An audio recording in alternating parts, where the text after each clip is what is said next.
বিকাশবাবু, আজিকর মামলার যে রায় শিয়ালদার অতিরিক্ত দায়রা বিচারক অনির্বাণ দাস দিয়েছেন, সেটা নিয়ে তো নানান প্রশ্ন নানানজন করছেন, কিন্তু তিনি খুব নির্দিষ্টভাবে যুক্তি দিয়ে বলেছেন যে কেন তার মনে হয়েছে যে প্রশ্নগুলো উঠেছে, নানা ধরনের সন্দেহ, সেগুলো ধোপে টিকছে না। তো এই প্রসঙ্গে টালা থানার একাধিক পুলিশ অফিসারকে তিনি তীব্র ভাষায় তিরস্কার করেছেন, পুলিশ কমিশনারকে বলেছেন যে আপনি ব্যবস্থা নিন। কিন্তু আপনি বলুন যে যদি এভিডেন্স কালেক্ট করা থেকে শুরু করে যাবতীয় যা কিছু প্রসিডিওর একটা তদন্তের কাজে সেটা যদি ব্যাহত হয়, তাহলে জাজমেন্টের ক্ষেত্রে তার প্রভাব পড়বে না। এক্ষেত্রে বিচারক অনির্বাণ দাস বলছেন যে কোনো প্রভাব পড়েনি, কারণ প্রসিকিউশন যে কেস আমার সামনে এনেছে সেটা ওয়াটার টাইট, সেটার ভিত্তিতে এই কেস আমি রায় দিতেই পারি। এ নিয়ে সংশয়ের কোনো অবকাশ নেই। বিচারপতি তিনি তদন্তের ক্ষেত্রে গাফিলতির কথা উল্লেখ করেছেন, যেটা উল্লেখ করাও তার কর্তব্য, এবং সেক্ষেত্রে প্রশাসনিক ব্যবস্থা নিতেও বলেছেন। কিন্তু তদন্তকারী সংস্থা তার কাছে যে সমস্ত তথ্য হাজির করে সাজা চেয়েছেন, অভিযুক্ত একজন, এখানে সবচেয়ে অবাক কাণ্ড বা দুঃখের কাণ্ড হচ্ছে অভিযুক্ত একজনকে করা হয়েছে।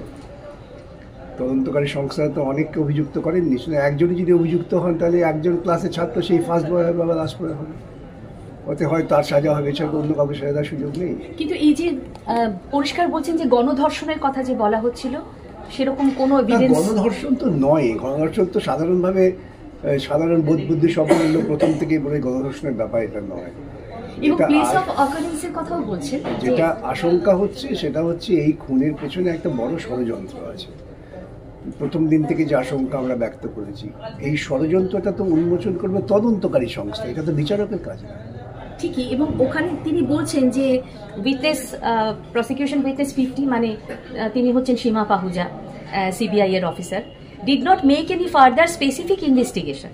She had just placed the evidences under magnifying glass, took steps for scientific analysis of the evidences and placed the evidences so far collected in this case either by the Kolkata police or the CBI to prepare a complete chain of events. এটা উনি হচ্ছে কেরানির কাজ করেছেন। তদন্তকারী সংস্থার বা তদন্তকারী অফিসের যে ভূমিকা হওয়া উচিত সে কাজটা করেন। কোনো ব্রিফ ছিল তার কাছে? সেটা থাকতে পারে, সে নিয়ে তো সকলেরই চিন্তা ভাবনা করা উচিত। আমি তো বলি সবাই হয় রাজনৈতিক কথা বলা হচ্ছে। এটা উনি যেভাবে আদালতে তার রায়ে মন্তব্য করা হয়েছে তার থেকে তো মনেই হয় যে তাকে আগে থেকে বলা হয়েছিল thus far and no further. কারণ কদিন আগেই আমরা একটা হিমাচল প্রদেশের কেস দেখলাম, 2017 সালে কাস্টোডিয়াল ডেথ এক যুবকের। সেখানে সিবিআই তার তদন্ত করলেন এবং পুলিশের বিরুদ্ধে যেহেতু তদন্ত, পুলিশ তো কোনো ত্রুটি রাখেনি প্রমাণ লোপাটে, তাতেও কিন্তু আইজি র্যাঙ্কের একজন অফিসার এবং তার সঙ্গে আরো 7 জন পুলিশ কর্মী তারা কিন্তু দোষী সাব্যস্ত হলেন এই সিবিআই এর তদন্তে। কিন্তু এখানেও তো সিবিআই এর মৌলিক দায়িত্ব ছিল তদন্ত করে খুঁজে বার করা যে সমস্ত অসঙ্গতিগুলো দেখা গিয়েছে তদন্তের ক্ষেত্রে। কেন অসঙ্গত হলো, কারা করলেন, হঠাৎ খুন হলো কেন? এটা তো রাস্তায় একটা মেয়ে যেতে যেতে তাকে একজন মদ্যপ ধরে খুন করে ফেললো বা ধর্ষণ করলো তা তো নয়। এটা হাসপাতালের ভেতর কর্মরত একজন চিকিৎসক হাসপাতালের প্রাঙ্গণে, এবং শুধু মানে প্রাঙ্গণ মানে রাস্তার ধারে মুখোমুখি প্রাঙ্গণ নয়, হাসপাতালের ভেতরে 4 তলার উপরে উঠে হলো। এটা আজও বিশ্বাস করতে কষ্ট হয় আমার। এখানে বিচারক কিন্তু মোটিভ অফ দ্য অ্যাকিউজড হিসেবে বলছেন, the question will obviously come about the motive of the accused.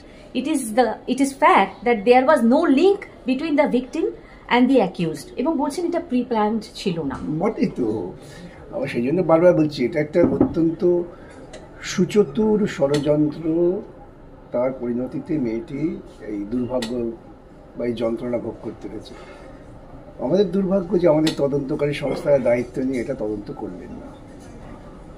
কিন্তু ধরুন ভিকটিমের পরিবারের বা তার বাবার যে, আমি ওই ব্যাপারে না আমি তা বলছি না, আমি বলছি যে তাদের তরফে আইনজীবী যিনি ছিলেন বা ডিফেন্স লয়ার, বিচারকের যে রায় তাতে কিন্তু একদম পরিষ্কার আছে যে তারা কিন্তু প্রশ্নগুলোকেই সেভাবে দাঁড় করাতে পারেননি। যেভাবে মামলা পরিচালনা দরকার ছিল রহস্য উদ্ঘাটনের জন্য সেটা হয়নি, এটা সত্য কথা। আজকে তো বিচারক মন্তব্য করেছেন, আমরাও তো চলাকালীন আন্দাজ করছিলাম যে ঠিক হচ্ছে না। সার্কামস্ট্যান্সিয়াল এভিডেন্সের উপর ভিত্তি করে কিন্তু এই সাজাটা হয়েছে। এক্ষেত্রেও বিচারক বারবারই সুপ্রিম কোর্টের বিভিন্ন মামলার রায় উল্লেখ করেছেন।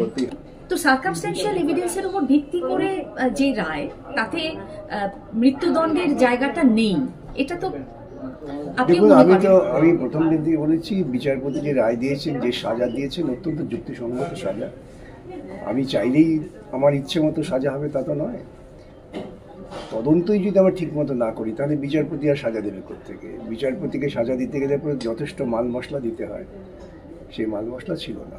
আচ্ছা, একটা কথা বারবার উঠছে, সেটা হচ্ছে ফোরেন্সিক এভিডেন্স নিয়ে, ট্যাম্পারিং অফ ফোরেন্সিক এভিডেন্স। যেমন বলা হচ্ছে যে ডিএনএ মিক্সড হয়ে গিয়েছিল, অর্থাৎ সঞ্জয় রায়ের ডিএনএর সঙ্গে আরো কারো ডিএনএ পাওয়া গেছে।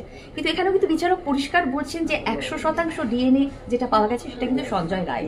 বাকি যে সামান্য ডিএনএ পাওয়া গেছে সেটা হচ্ছে যে যেভাবে ডেড বডি নিয়ে আসা হয়, হ্যাঁ কালেকশন, সেখানে কিছু যে প্রসিডিওর মেনটেন করা উচিত ছিল সেটা করা হয়নি। ফোরেন্সিক তদন্ত নিয়েই প্রশ্ন উঠেছে, কিন্তু তার ভিত্তিতেই তো সাজাটা হলো। উপায় কি? তার ভিত্তি সাজা দিতে হবে। প্রশ্ন উঠেছে, এই প্রশ্ন সমাধানের জন্য সিবিআই এর যে দৃষ্টিকোণ থেকে তদন্ত করা উচিত ছিল, অনুসন্ধানী দৃষ্টিকোণ থেকে, সেটা করা হয়নি। সিবিআই দুর্ভাগ্যজনকভাবে মামুলিভাবেই তার তদন্ত করেছে, যেটা অনাকাঙ্ক্ষিত।